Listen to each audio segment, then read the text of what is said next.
नमस्कार विद्यार्थी मित्रांनो. आता आपण ratio of areas of two triangles त्याच्यामधली सेकंड केस पाहूयात.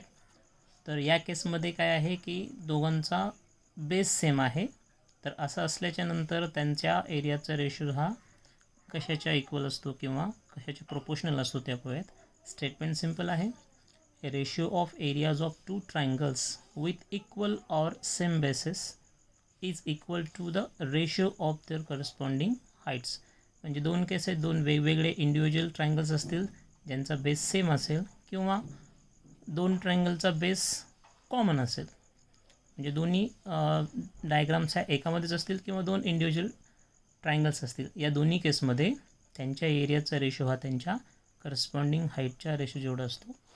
तर रेस्ट इथे प्रूव्ह काय करायचं आपल्याला, इथे तुम्ही पाहू शकता जो ट्रायंगल आहे, triangle ABC and triangle BDC. कसंही बघा तुम्ही, याच्यामध्ये तुम्हाला दोघांचा बेस BC हा सेम दिसतोय. मी इंडिव्हिज्युअल ट्रायग्राम्स नाही काढलेला आहे, एकामध्येच दोघांचा बेस सेम घेतलेला आहे. तर अशा केसमध्ये त्यांच्या एरियाचा रेशो त्यांच्या करस्पॉन्डिंग हाईटच्या रेशोच्या इक्वल असतो. हे आपल्याला प्रूव्ह करायचं. म्हणजे सिम्पली काय प्रूव्ह करायचं इथे, area of triangle ABC upon area of triangle DBC is equal to AE upon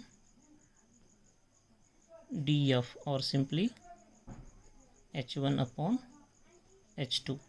H1 height घेतलेली आपण ट्रायंगल ABC ची आणि H2 हाईट घेतलेली आहे ट्रायंगल DBC ची.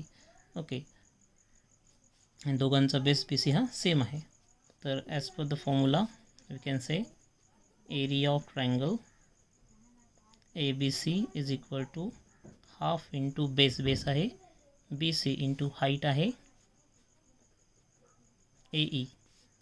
याला स्टेटमेंट नंबर 1 देऊयात. त्यानंतर area of triangle DBC is equal to as per the formula half into base BC into height DF. Statement number 2. आता ह्या दोन्ही ट्रायंगलच्या एरियाचा रेशो आपण असे लिहू शकतो. Therefore area of triangle first, that is इथे नाव दिलेलं आहे, तुम्ही ट्रायंगल 1 असे लिहू शकता. ABC upon area of triangle DBC is equal to as per the formula और from statement 1 and statement 2 half into base आहे BC इंटू हाईट आहे AE अपॉन या ट्रायंगलचा एरिया इथे दिलेला आहे स्टेटमेंट 2 मध्ये, जसंच तसं घेऊयात. हाफ इंटू बेस आहे BC आणि हाईट आहे DF. ओके, इथे तुम्ही रिझन लिहू शकता फ्रॉम 1 अँड 2. ते हाफ कॅन्सल होईल, BC सेमच बेस असल्यामुळे ते कॅन्सल होईल. मग याला सिम्पली आपण काय लिहू शकतो, area of triangle ABC upon area of triangle DBC is equal to AE upon DF, किंवा त्याला आपण H1 H2 ने सुद्धा दाखवू शकतो, H1 अपॉन H2. म्हणजे हे स्टेटमेंट प्रूव्ह झालेलं आहे. जर दोन ट्रायंगलचा बेस जर सेम असेल तर त्यांच्या एरियाचा रेशो त्यांच्या करस्पॉन्डिंग हाईटच्या रेशोच्या इक्वल असतो किंवा प्रपोर्शनल असतो. ही सेकंड केस झाली. आता लगेच थर्ड केस पाहूयात. थर्ड केस पाहूयात की दोन ट्रायंगलची जर हाईट सेम असेल तर त्यांच्या एरियाचा रेशो कशाबरोबर असतो ते समजण्यासाठी इथे एक डायग्राम काढलेली आहे. जो मोठा ट्रायंगल आहे ACD, त्याचा एक ऑल्टिट्यूड AB काढला आहे, त्याच्यामुळे दोन इंडिव्हिज्युअल ट्रायंगल तयार झाले आहेत. पण या दोघांमध्ये ॲल्टिट्यूड दॅट इज हाईट ही सेम असल्यामुळे त्यांच्या एरियाचा रेशो काय येते पाहूयात. स्टेटमेंट असं आहे, ratio of areas of two triangles with equal or same basis is equal to the ratio of their corresponding basis.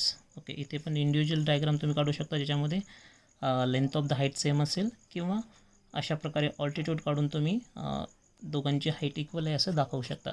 दोन्ही केसमध्ये ही प्रॉपर्टी ॲप्लाय होईल. तर इथे एरिया ऑफ ट्रायंगल ABC घेऊया आपण अगोदर as per the formula. Area of triangle ABC is equal to half into base आहे BC into height आहे AB. याला स्टेटमेंट नंबर 1 देऊयात. त्याच्यानंतर त्याच फॉर्म्युलानुसार एरिया ऑफ ट्रायंगल ABD घेऊयात. ॲज पर फॉर्म्युला स्टेटमेंट येईल half into base BD into height असेल AB. याला स्टेटमेंट नंबर 2 देऊयात. हे दोन्ही स्टेटमेंट आपण फॉर्म्युलानुसार घेतलेले. कशाचा फॉर्म्युला? कोणत्याही ट्रायंगलच्या एरियाचा formula half into base into height. आता ह्या दोघांचा रेशो लिहायचा आहे, त्याच्यामुळे काय करणार आपण, therefore area of triangle ABC upon area of triangle ABD is equal to half into BC into AB upon half into BD into AB. इथे रिझन लिहू शकतो मी from 1 and 2. Half half cancel होईल, हाईट सेम असल्यामुळे AB cancel होईल. मग statement काय शिल्लक राहील, area of triangle ABC upon area of triangle ABD is equal to BC upon BD. आता BC काय आहे, फर्स्ट ट्रायंगलचा बेस आहे आणि BD सेकंड ट्रायंगलचा बेस आहे. दोघांची हाईट सेम आहे, त्याच्यामुळे जे प्रूव्ह करायचं होतं आपल्याला की अशा केसमध्ये ज्यांचे बेस जर सेम असतील तर त्यांच्या एरियाचा रेशो त्यांच्या करस्पॉन्डिंग हाईटच्या रेशो एवढा असतो किंवा त्याच्याशी इक्वल असतो. आता लास्ट केस पाहूयात. आता लास्ट केस याचा उपयोग आपण BPT थेरममध्ये करणार आहोत. लास्ट केस आहे both heights and bases are equal. म्हणजे दोन ट्रायंगल्सचा हाईट आणि बेसेस दोन्ही जर इक्वल असतील, corresponding heights and corresponding bases, तर या केसमध्ये स्टेटमेंट कसं तयार होईल बघा. If bases and heights of two triangles are equal then the areas are equal. त्यांचे एरियाज कसे असतील, सेम असतील. हे प्रूव्ह करूयात. म्हणजे ते काय प्रूव्ह करायचं आपल्याला, अगोदर डायग्राम समजून घेऊया. इथे line L parallel line M आहे आणि हे दोन ट्रायंगल याच्यामध्ये लाईज आहेत, triangle ABC and triangle BCD. आपल्याला माहिती आहे की दोन पॅरलल लाईनमध्ये हाईट जी असते ते सेम असते. म्हणजे दोन्ही ट्रायंगलची हाईट कशी इथे सेम आहे आणि दोघांचाही बेस जर पाहिला तुम्ही दोन्ही ट्रायंगलचा ABC आणि BDC किंवा CDB काही पण म्हणा, त्या दोघांचाही बेस काय आहे, BC आहे. ओके, तर हे स्टेटमेंट इथे लिहितो मी.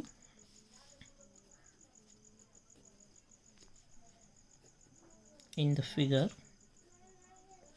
line L parallel line M. Okay, हे गिवन आहे. ओके, त्यांची हाईट सेम असेल असं असेल तर therefore AE is equal to DF. Statement number 1 देऊयात.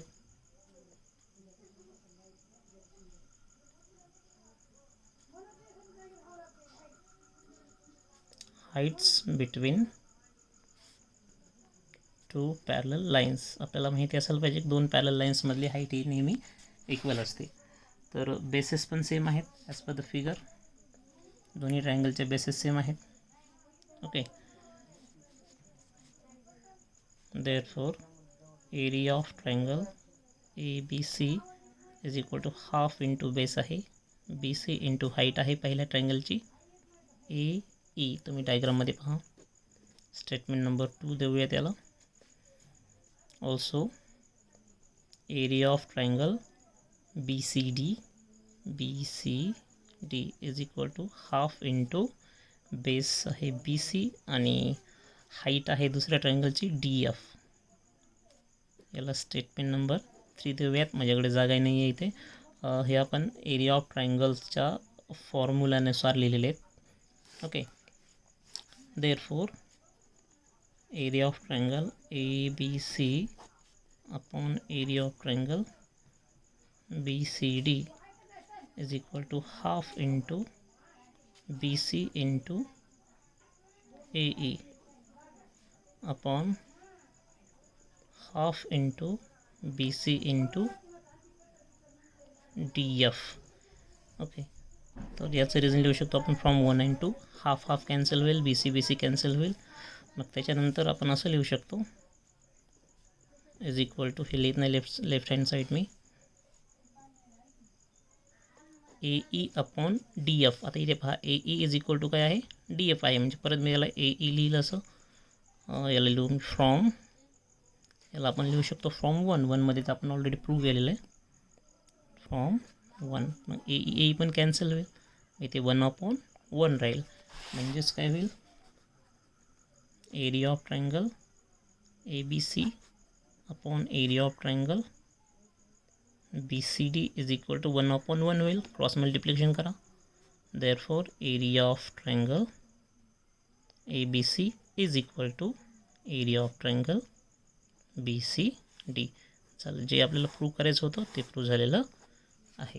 म्हणजेच दोन ट्रायंगलच्या हाईट्स आणि बेस सारखे असतील तर त्यांच्या एरियाचा रेशो असतो 1:1 किंवा त्या दोन्ही ट्रायंगलचे एरियाज हे सेम असतात, जसं की आपण स्टेटमेंटमध्ये इथे सांगितलेलं आहे, किंवा त्यांच्या एरियाचा रेशो हा 1:1 असतो.